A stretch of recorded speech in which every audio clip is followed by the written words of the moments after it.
Hello everyone. So today we'll begin with genetics. तो आज बेटा हम जेनेटिक्स का लेक्चर 1 स्टार्ट कर रहे हैं और ये जो जेनेटिक्स है उसमें बेसिकली हम फॉलो कर रहे हैं subject BBCCT 1 to 1। But yes, genetics के काफ़ी सारे सब्जेक्ट्स हैं जो एक दूसरे से रिलेटेड है, तो मोर और लेस सारे सब्जेक्ट्स जो हैं आपस में एक दूसरे के साथ कोऑर्डिनेटेड होंगे क्योंकि अलग अलग कोड्स हैं, बट जेनेटिक सब्जेक्ट एक ही है। इस वीडियो के अंदर हम बेसिकली इस लेक्चर में बात करने वाले हैं मॉडल ऑर्गेनिजम्स के बारे में। बेसिक प्रिंसिपल्स क्या होते हैं, मेंडल ने जो एक्सपेरिमेंट करा था वो कौन से प्लांट पे करे थे, क्या एक्सपेरिमेंट करा था और उनसे क्या लॉज उन्हें मिले। सो ट्राई करेंगे कि ये शॉर्ट शॉर्ट टॉपिक्स हमारे फटाफट से खत्म हो and in the end I will share some interesting या वेरी ब्रीफ नोट्स जो लर्न करने के लिए बहुत ईजी। तो सबसे पहला टॉपिक है बेटा मॉडल ऑर्गेनिज्म। मॉडल ऑर्गेनिज्म का मतलब क्या होता है, कोई भी अगर हम एक्सपेरिमेंट कर रहे हैं, ठीक है, या अगर कोई भी लैब स्टडी करी जा रही है तो उसके लिए कोई ऑर्गेनिज्म तो यूज़ होगा। यही चीज़ हमने जूलॉजी में भी पढ़ी थी कि जब हम BZY-CT का सब्जेक्ट करते हैं तो कौन कौन से डिफरेंट एनिमल मॉडल्स यूज़ होते हैं, ठीक है। वहाँ पे और यहाँ पे कुछ ऑर्गेनिज्म सेम है, लेकिन मेनली अगर हम जेनेटिक्स की बात कर रहे हैं तो जेनेटिक्स में जो ऑर्गेनिज्म यूज़ होंगे बेटा उनके कुछ कॉमन फीचर्स होंगे, जैसे कि स्मॉल साइज़ होना चाहिए ताकि लैब में वो ईजिली हम उनको रख सके, ग्रो कर सके, शॉर्ट जनरेशन टाइम ईजिली और जल्दी रिप्रोड्यूस करे, ईजी टू ग्रो हो, लैब में मेंटेन हो सके, large number of mutants available हो, मतलब जितनी ज़्यादा उनके वेरिएशन हमें दिखेंगे हम उतने ज़्यादा रिजल्ट स्टडी कर सकते हैं। जिनोम कम्प्लीटली सीक्वेंस हो सके, उनका जो DNA है वो बहुत लार्ज ना हो, छोटा हो और जिसको कम्प्लीटली सीक्वेंस करा जा सके। Share many genes with other organism. ज़्यादातर जो रिसर्च होती है वो ह्यूमंस के बेनिफिट के लिए होती है या एनिमल्स के बेनिफिट के लिए होती है, तो हमें वैसे ऑर्गेनिजम्स को स्टडी करना है जिनके जीन्स ह्यूमंस के जीन्स से सिमिलैरिटी रखते हो। Next, presence of evolutionary conservation of की पाथवेज। उनके अंदर जो पहले के टाइम से बायोकेमिकल रिएक्शन या जेनेटिक रिकॉम्बिनेशन चलते आ रहे हैं वो चीज़ हमें देखने के लिए मिले। तो ये बेसिक फीचर्स हैं और ये क्वेश्चन इंपॉर्टेंट भी है क्योंकि ये बहुत सारे पेपर्स में क्वेश्चन रिपीट होता है, ठीक है। तो characteristic features of model organism. अब अगर हम बात करें हम कौन कौन से मॉडल ऑर्गेनिजम्स की बात कर रहे हैं बेटा, देयर आर 6 मॉडल ऑर्गेनिज्म, जैसे कि जिसमें से पहला मॉडल ऑर्गेनिज्म हमारे पास है इकोलाई। ई कोलाई, जिसको यूजुअली एशेरेकिया कोलाई भी बोलते हैं, ये क्या है, एक बैक्टीरिया, ग्राम नेगेटिव बैक्टीरिया है, नॉन पैथोजेनिक है, नॉर्मली गट और गट ऑफ ह्यूमंस में प्रेजेंट होता है। हमारा मेन कंसर्न क्या है, हमारा मेन कंसर्न इसकी एनाटॉमी, फिजियोलॉजी या इसके फीचर्स से नहीं है, हमारा मेन है एडवांटेज। क्यों यूज़ करा जा रहा है एशेरेकिया कोलाई, मतलब क्या फ़ायदा है।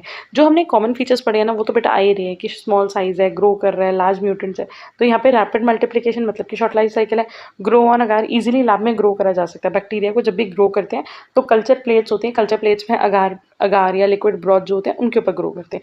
हैप्लॉइड ऑर्गेनिज्म है, उसके अलावा म्यूटेंट आइसोलेशन के लिए, मतलब इसमें से DNA आइसोलेट करना ईजी होता है। सिंगल सर्कुलर क्रोमोसोम है, क्योंकि बैक्टीरिया के अंदर बेटा अगर आपको पता हो तो प्लाज्मिड्स होते हैं, ठीक है, सिंगल सर्कुलर DNA होते हैं जिनको हम प्लाज्मिड्स बोलते हैं, with minimal non coding DNA। जो DNA होता है उसके दो पार्ट होते हैं, एक होता है कोडिंग, एक होता है non coding. Non coding as the name suggest वो कुछ कोड नहीं कर रहा, उससे कोई प्रोटीन नहीं बन रहा, कोई RNA नहीं बन रहा, तो यहाँ पे जो नॉन कोडिंग पार्ट है वो बहुत कम है और कोडिंग पार्ट ज़्यादा है, जिसकी वजह से हम ज़्यादा जीन्स को स्टडी कर सकते हैं। प्लाज्मिड्स हैं, प्लाज्मिड्स को मॉडिफाई करा जाता है किसमें, जेनेटिक इंजीनियरिंग में। रिसर्च एरिया की बात करें तो इस ई कोलाई को किस लिए यूज़ करा जाता है, जेनेटिक कोड क्रैक करने के लिए, रेप्लिकेशन, ट्रांसक्रिप्शन, ट्रांसलेशन पढ़ने के लिए, जीन रेगुलेशन पढ़ने के लिए, प्लस ये बहुत ज़्यादा क्योंकि प्लाज्मिड वेक्टर है ना तो बहुत ज़्यादा यूज़ होता है रिकॉम्बिनेंट DNA टेक्नोलॉजी में, दैट इज RDT में। नेक्स्ट ऑर्गेनिज्म हमारा है सैक्रोमाइसिस सर्विसेज, जिसको नॉर्मली हम यीस्ट या ब्रूअर्स यीस्ट बोलते हैं। तो यीस्ट क्या है, ये यूकैरियोट है बेटा। इससे पहले जो हमने पढ़ा था ई कोलाई वो यूनिसेल्युलर प्रोकैरियोट था, क्योंकि बैक्टीरिया प्रोकैरियोट होते हैं। इनमें दो मेटिंग टाइप्स होते हैं, ए और अल्फा, दोनों ही बडिंग से रिप्रोड्यूस कर, मतलब ए सेक्शुअली और सेक्शुअली रिप्रोड्यूस कर सकते हैं। लेकिन हमारा मेन कंसर्न क्या है, हमारा मेन कंसर्न है एडवांटेजेस, क्यों यूज़ करा जा रहा है मॉडल की तरह। ईजी है, इनएक्सपेंसिव है, इजीली लैब में ग्रो कर सकते हैं, शॉर्ट लाइफ साइकिल है। Meiosis products are enclose in ascus. अब इनके जब टेट्राड्स बनते हैं, मतलब इनके जब गैमीट फॉर्मेशन होते हैं तो वो एस्कस एक स्ट्रक्चर होता है जिसके अंदर इनक्लोज होते हैं, तो ईजिली हम उनको एनालाइज कर सकते हैं, रिमूव करके क्रॉसिंग ओवर को स्टडी कर सकते हैं। इनका जो जीनोम है वो सीक्वेंस किया जा चुका है, दैट इज 12 MBP, मतलब कि मेगा बेस पेयर्स इनके अंदर प्रेजेंट होते हैं। Little non coding DNA, plasmids present होते हैं ट्रांसफर के लिए, प्लस यहाँ पे YAC yeast artificial chromosomes present होते हैं जो कि यूज़ करे जाते हैं जेनेटिक इंजीनियरिंग के लिए। प्लाज्मिड बेटा जो होते हैं ना वो प्लाज्मिड सर्कुलर DNA होते हैं बैक्टीरिया में, उनको भी जेनेटिक इंजीनियरिंग में यूज़ करते हैं। उनमें कोई, जैसे मान लो ये प्लाज्मिड है, इसके अंदर कोई डिज़ायर्ड जीन इंसर्ट करा और इसको किसी बड़े सेल के अंदर इंसर्ट कर दिया। लेकिन जब प्लाज्मिड यूज़ करेंगे ना, तो जो हम जीन इंसर्ट कर रहे हैं वो एक स्मॉल पार्ट में इंसर्ट कर सकते हैं। YAC क्या है, इसका डीएनए जो है वो कंपैरेटिवली लार्जर है क्योंकि यूकेरियोट है। तो अगर हमें लार्ज डीएनए सेगमेंट्स इंसर्ट करके जेनेटिक मॉडिफिकेशन करनी हो तो उसके लिए ये क्रोमोसोम्स यूज़ होते हैं। तो अगर हम एडवांटेज की बात करें या रिसर्च एरियाज़ की बात करें, सेल साइकिल कंट्रोल को स्टडी करने के लिए recombination, apoptosis, ageing, classical genetics के लिए ब्रूअर्स यीस्ट यूज़ होता है। ठीक है। उसके बाद नेक्स्ट ऑर्गेनिज्म पे आ जाते हैं ड्रोसोफिला मेलानोगास्टर। ड्रोसोफिला मेलानोगास्टर जिसको फ्रूट फ्लाई भी बोलते हैं, ये बहुत बहुत बहुत इंपॉर्टेंट ऑर्गेनिज्म है। बहुत ज़्यादा जो सर मॉर्गन के जो एक्सपेरिमेंट थे वो ज़्यादातर, या लिंकेज के जब हम पढ़ते हैं, म्यूटेशन वेरिएंट्स के जब हम पढ़ते हैं, तो वो ज़्यादातर ड्रोसोफिला पे बेस्ड होते हैं। ऑर्गेनिज्म स्मॉल है, शॉर्ट जनरेशन टाइम है, सेक्सुअली डायमॉर्फिक है। मतलब कि डायमॉर्फिक का मतलब है कि मेल और फीमेल ऑर्गेनिज्म जो है वो दिखने में अलग है, तो ईजिली मेल और फीमेल को आइडेंटिफाई करा जा सकता है। ईजी और चीप टू रेयर, मतलब इजीली हम इनको ग्रो कर सकते हैं, इजीली इनको सर्वाइव कर सकते हैं लैब में। They feed on yeast on fruit. 4 pairs of chromosomes होते हैं इनके अंदर, 3 ऑटोसोम्स होते हैं और एक सेक्स क्रोमोसोम होता है। सीक्वेंस करे जा चुके हैं। 75% ऑफ जो क्रोमोसोम्स होते हैं ड्रोसोफिला के, वो ह्यूमन क्रोमोसोम को रिजेंबल कर रहे होते हैं। ठीक है। तो ड्रोसोफिला को जितना ज़्यादा स्टडी करेंगे उतना ज़्यादा हम ह्यूमन जीनोम को भी स्टडी कर पाएंगे। लार्ज नंबर ऑफ म्यूटेंट्स और ट्रांसजेनिक लाइन्स अवेलेबल है। जितने ज़्यादा म्यूटेंट्स और वेरिएशन होंगे, स्टडी उतनी ज़्यादा वास्ट हो सकती है। बैलेंसर क्रोमोसोम लीथल म्यूटेशंस को मेंटेन करते हैं। उसके अलावा यहाँ पे जो मेन रिसर्च एरियाज हैं, ये किस रिसर्च एरिया में हेल्प करते हैं? हेरिडिटरी प्रिंसिपल के लिए, genetic mapping, chromosomal theory, sex determination, population genetics, तो ऐसे बहुत सारी चीज़ों के लिए यूज़ होते हैं। ठीक है। नेक्स्ट ऑर्गेनिज्म है सी एलिगेंस। सी एलिगेंस जो होते हैं वो थोड़े वर्म लाइक होते हैं, स्लगिश होते हैं। सो स्मॉल साइज है, less than 1 mm, easily petri dish में कल्चर कर सकते हैं गार के ऊपर, और ये फीड किस पे करते हैं? इकोलाई पे। इनका जनरेशन टाइम, मतलब कि शॉर्ट लाइफ स्पैन है, शॉर्ट इजीली ग्रो हो जाते हैं 3 days में। ट्रांसपेरेंट वर्म है, ये सबसे इंपॉर्टेंट बात है, क्योंकि ये ट्रांसपेरेंट है ना, तो डेवलपमेंटल स्टडी, मतलब कि डेवलपमेंटल बायोलॉजी जब पढ़ी जाती है कि एक फर्टिलाइज एग में क्या क्या चेंजेस हो रहे हैं, कैसे उसके अंदर सेल डिवीजन बन रही है, कैसे ब्लास्टोमेरिस बन रहे हैं और क्या क्या फर्दर चेंजेस हो रहे हैं, तो वो सारे स्टडी इजीली विजुअलाइज करे जा सकते हैं क्योंकि ये वर्म क्या है? ट्रांसपेरेंट है। मोस्टली हर्माफ्रोडाइट, फ्यू मेल्स, ज़्यादातर हर्माफ्रोडाइट होते हैं, और कुछ जो होते हैं जो मतलब जो फर्टिलाइज नहीं होते, जो अनफर्टिलाइज एग्स होते हैं वो मेल्स होते हैं। सेल्फ फर्टिलाइजेशन की वजह से रिसेसिव होमोजाइगस प्रोजेनी मिलती है। इनको स्टोर करा जा सकता है, can be frozen in liquid nitrogen for years, तो इसीलिए इनको स्टोर करा जा सकता है, तो इनको स्टडी करना और ज़्यादा ईजी और इंटरेस्टिंग हो जाता है। Fix number of somatic cells present है, एक्जैक्टली 302 न्यूरॉन्स प्रेजेंट है। ये मेनली काम इंपॉर्टेंट होते हैं बिहेवियर जेनेटिक्स को पढ़ने के लिए, कॉम्पैक्ट जीनोम को पढ़ने के लिए, एपोप्टोसिस, एजिंग और स्पेशली डेवलपमेंटल बायोलॉजी को पढ़ने के लिए, because of the transparent worm like feature. Next है जीब्रा फिश। जीब्रा फिश का क्वेश्चन बेटा पहले भी आ चुका है पेपर में कि जीब्रा फिश को क्यों यूज़ करा जाता है as a model organism. Zebra fish के अंदर क्या होता है? ये डायमॉर्फिज्म शो करती है, मतलब मेल और फीमेल जो है वो डिफरेंट है। एग्स एक्सटर्नल फर्टिलाइजेशन करते हैं, तो डेवलपमेंटल स्टडी को स्टडी करना इजी हो जाता है। Embryo and chorion are transparent, मतलब जो आउटर मेम्ब्रेन है वो ट्रांसपेरेंट है, तो इजीली इंटरनल स्ट्रक्चर्स को ऑब्जर्व करा जा सकता है। ठीक है। बहुत सारे एम्ब्रियोज, बहुत सारे एग्स प्रोड्यूस होते हैं, रैपिड डेवलपमेंट है, थ्रू आउट द ईयर ये रिप्रोड्यूस कर सकते हैं। इनका जीनोम ईजी टू सीक्वेंस है, 70% जीनोम जो है वो सीक्वेंस हो चुका है और वो ह्यूमन प्रोटीन को रिजेंबल करता है।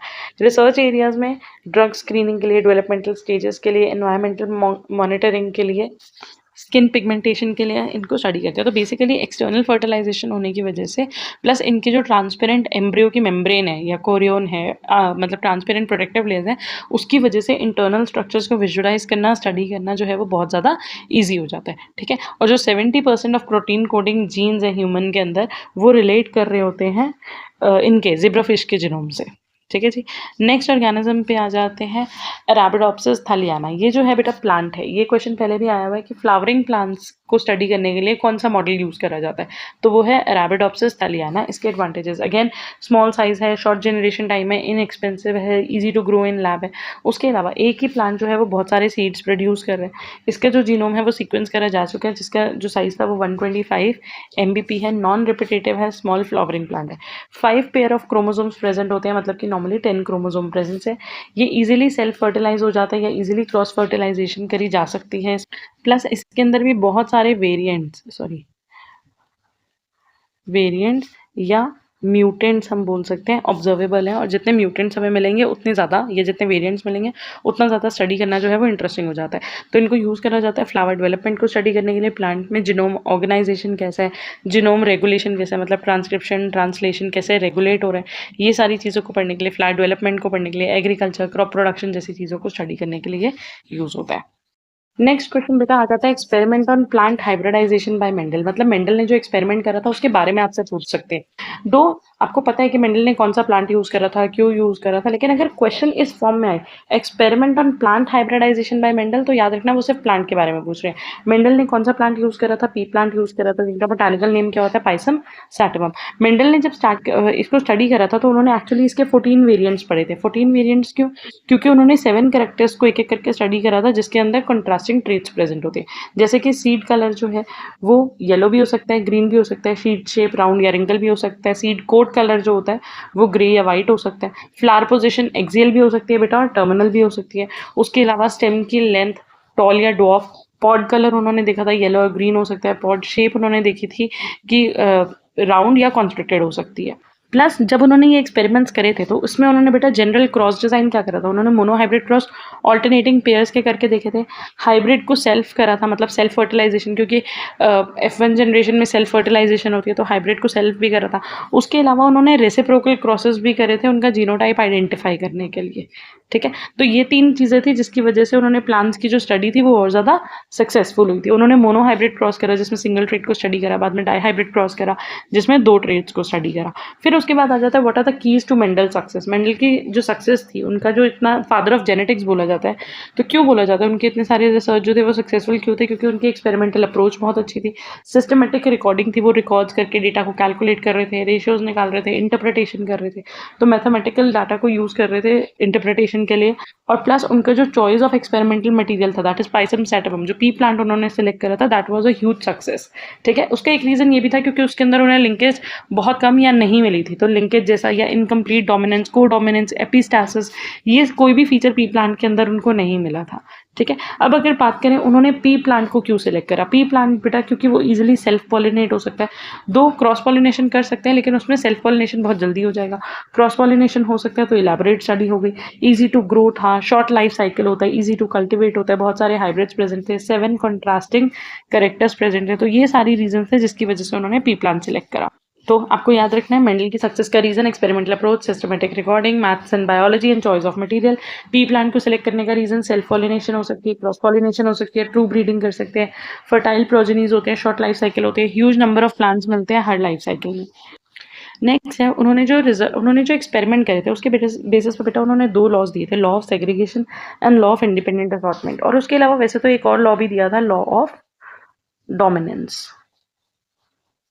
ठीक है, लॉ ऑफ सेग्रीगेशन में क्या था, अगर आप लोगों ने मोनो हाइब्रिड डाइहाइब्रिड क्रॉस पढ़ा हुआ होगा तो उसमें आपने करा होगा कि जब ये कैपिटल टी और स्मॉल टी ये पहले सेपरेट होते हैं, ठीक है, और फिर ही बाद में फर्टिलाइजेशन के टाइम पे कंबाइन होंगे, तो ये जो सेपरेट हो रहा है ना दैट वाज सेग्रीगेशन। तो ये चीज़ उन्होंने डिस्कवर करी थी क्योंकि उन्होंने देखा कुछ ट्रेड्स जो थे वो हमें F1 जनरेशन में नहीं दिखे लेकिन F2 जनरेशन में वापस दिख रहे थे। इसका मतलब ये था कि वो ट्रेड्स प्रेजेंट है वो ब्लेंड नहीं हो रहे, वो सेपरेट हो रहे हैं। ठीक है, the law of segregation state that allelic genes in a zygote do not blend या कंटैमिनेट बट सेग्रीगेट, ये सेग्रीगेट हो जाते हैं, पास करते हैं, अलग अलग गैमीट के अंदर चले जाते हैं, और इसी प्रोसेस को उन्होंने बोल दिया था segregation. Law of independent assortment, independent assortment क्या बोलते हैं, member of different allelic pairs are transmitted independently of one another during formation of gametes. ये जो रिजल्ट उन्हें मिला था ना बेटा, ये दोनों रिजल्ट उनको मिले थे डाई हाइब्रिड क्रॉस से, जब उन्होंने डाई हाइब्रिड क्रॉस करा था। फॉर एग्जाम्पल अगर उन्होंने राउंड, एक सेकेंड, डाइहाइब्रिड क्रॉस में क्या था, अगर उन्होंने मान लो राउंड एंड येलो प्लांट को, सीड को रिंकल्ड एंड ग्रीन सीड के साथ फर्टिलाइज करवाया, ठीक है, तो उन्हें F1 जनरेशन मिली। उसके बाद जब उन्होंने सेल्फ फर्टिलाइजेशन करके F2 देखी तो F2 के अंदर बेटा उन्हें राउंड एंड येलो भी मिले, राउंड एंड ग्रीन भी मिले, रिंकल्ड एंड येलो भी मिले और रिंकल्ड एंड ग्रीन भी मिले, मतलब राउंड और येलो भी मिले, राउंड और ग्रीन भी मिले, रिंकल्ड और ग्रीन भी मिले और रिंकल्ड और येलो भी मिले। तो इसका मतलब राउंड येलो के साथ कनेक्टेड है ऐसा नहीं है, राउंड इंडिपेंडेंटली काम कर रहे हैं, येलो इंडिपेंडेंटली काम कर रहे हैं, इसीलिए राउंड जो था वो येलो में भी था और ग्रीन में भी था। तो ये जो ट्रेड्स थे ये एक दूसरे के साथ कनेक्टेड नहीं है, लिंक्ड नहीं है, इंडिपेंडेंटली वर्क कर रहे हैं, इसी लॉ को नाम दिया गया था इंडिपेंडेंट असॉर्टमेंट। ठीक है जी। सो अब आ जाते हैं इजी नोट्स की बात। इधर you can refer the book, आप बुक कर सकते हो, या फिर अगर आपको पॉइंट में बहुत चाहिए कि भाई बहुत शॉर्ट में हो, तो आप यहाँ से स्क्रीनशॉट ले सकते हो, जिसमें model organism, escherichia coli, brewer's yeast, fruit fly के बारे में है। ठीक है, सेम चीज़ मॉडल ऑर्गेनिज्म के बारे में, एस्चेरिचिया कोलाई के क्या एडवांटेजेस है, फिर कौन से रिसर्च एरियाज में यूज़ होते हैं। Yes, that reminds me, model organism में बेटा इस तरीके से लर्न करना बहुत ज़रूरी है कि एडवांटेजेस क्या है और वो रिसर्च एरियाज में क्या कंट्रीब्यूट कर रहे हैं। ठीक है, लाइकवाइज ड्रोसोफिला का भी हो गया कि क्या क्या एडवांटेजेस हैं और रिसर्च एरियाज में क्या कंट्रीब्यूट कर रहे हैं। ठीक है, नेक्स्ट सी एलिगेंस हो गया, जेब्रा फिश हो गया, फिर थेल्स रैबिडोप्सिस थैलियाना जिसको हमने बोला। ठीक है, यहाँ से देन दिस वन आप यहाँ से देख सकते हो मॉडल ऑर्गेनिज्म का नेक्स्ट पार्ट की सी एलिगन के बारे में और उनके अंदर क्या ऐसे फीचर्स थे। ठीक है, और वो क्या कंट्रीब्यूट करते हैं। तो हर एक मॉडल ऑर्गेनिज्म के क्या फीचर्स हैं और उनका जो रिसर्च एरिया में कंट्रीब्यूशन है ना, ये दोनों चीज़ें ज़रूर करना, प्लस मॉडल ऑर्गेनिज्म के बेसिक कैरेक्टरिस्टिक फीचर्स ज़रूर करना। ठीक है, सो ये सारे टॉपिक्स हमने कर लिए। Law of independent assortment, law of segregation, all these are done.